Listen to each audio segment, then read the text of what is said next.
Gudur municipality పరిధిలో 1-2 వార్డుల్లో గూడూరు నియోజకవర్గ వైఎస్ఆర్సీపీ అభ్యర్థి మేరిగా మురళీధర్ కుమారులు మేరిగా రేవంత్ చక్రవర్తి, మేరిగా హేమంత్ కళ్యాణ్లు ఇంటింటికి తిరుగుతూ విస్తృతంగా ప్రచారం చేశారు.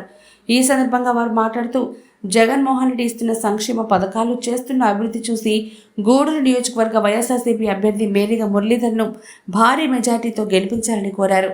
వీరి వెంట పెద్ద సంఖ్యలో నాయకులు, కార్యకర్తలు పాల్గొన్నారు.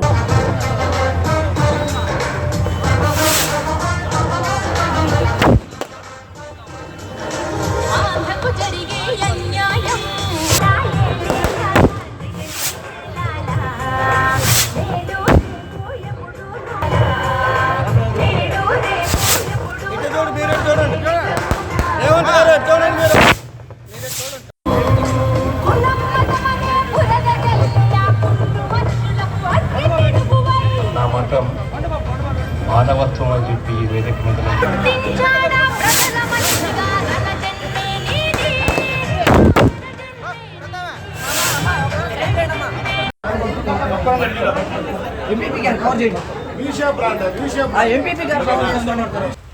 ఫ్యాన్ గుర్తు ఓటేయండి. జగన్మోహన్ రెడ్డి గారు పెన్షన్ వస్తుందా?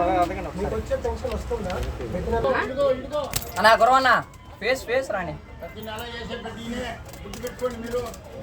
అది మా నాన్నగారిని గారిని జగన్మోహన్ రెడ్డి గారు సభ్యులుగా నిర్ణయించి మొన్న వచ్చిన 175 లిస్టులో ఉన్నారు. దానికి సంబంధించి ప్రచారంలో భాగంగా ప్రతి ఇంటికి మీ బిడ్డ నిలబడ్డాడు, మీ బిడ్డను గెలిపించండి, జగన్మోహన్ రెడ్డి గారిని గెలిపించండి, మీ భవిష్యత్తును మార్చుకోండి, మన భవిష్యత్తును మార్చుకోండి అని చెప్పడానికి, తెలియచేయడానికి మా కుటుంబ సభ్యులైన గూడూరు ప్రజలందరి దగ్గరికి వచ్చి మీ కుటుంబ సభ్యుల్ని శాసనసభ్యుడిగా గెలిపించండి అని గుర్తు చేద్దామని రావడం జరిగింది. దానికి సహకరించిన నాతో ఇప్పుడున్న కుటుంబ ధన్యవాదాలు. ఇది కొనసాగుతూనే ఉంటుంది. జగన్మోహన్ రెడ్డి గారిని సీఎం చేయడం మా ధ్యేయం. మేరీ మురళి గారిని శాసనసభ్యులుగా కూర్చోబెట్టడం మా ధ్యేయం. మీ అందరికీ ధన్యవాదాలు. మీడియా మిత్రులకు కూడా సహకరించి నాతో పాటు ఉన్నందుకు, చిన్న వయసు 1వ వార్డు 2వ వార్డుకి ఇవాళ కలవడం జరుగుతుంది. ప్రజలందరినీ, మా ఓటర్లందరినీ, మా కుటుంబ సభ్యులందరినీ కదిలించి వాళ్ళకి దండం పెట్టి వాళ్ళు అభ్యయించడానికి వచ్చాను.